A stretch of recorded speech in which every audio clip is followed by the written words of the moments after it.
Epidemya ng maituturing ang dami ng mga kaso ng dengue at leptospirosis sa ilang lugar sa Metro Manila. Kasunod pa rin yan ang mga pagbahang dulot ng magkakasunod na bagyo. Nakatutok si Mark Salazar. Nagbabala ang Department of Health sa mga taga Metro Manila. Naabot na ng dengue ang alert threshold sa rehiyon sa dami ng nagkakasakit. 4 na LGU ang nasa epidemic level, ang Quezon City, Marikina, Manila at Pateros. Kapag naabot ang alert threshold, nangangahulugan ito na mas mataas ito kaysa sa normal na mga kaso. Kaya kailangan ng mag-ingat at magpatupad ng mga hakbang upang hindi lumala o kumalat ang sakit. Mula January 1 hanggang October 26, umabot na sa 24,232 ang dengue cases sa Metro Manila. 34% itong mas mataas sa 18,020 cases na naitala sa parehong panahon ng taong 2023. 66 na katao na ang namatay sa dengue sa taong ito.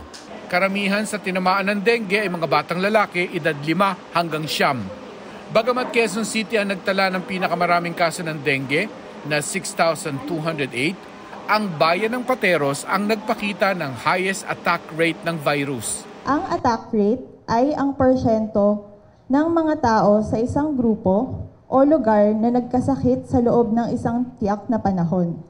Sa madaling salita, ito ang dami ng mga nagkasakit kumpara sa kabuuang populasyon na posibleng maapektuhan. Nagbibigay ito ng ideya kung gaano kalaganap o kabilis kumalat ang isang sakit sa isang partikular na populasyon o lugar. Ipinaalala ng DOH ang 4S strategy para labanan ng dengue o yung search and destroy, ang pamugaran ng lamok, secure self-protection gaya ng insect repellent lotion, seek early consultation sa doktor, at spraying at fogging.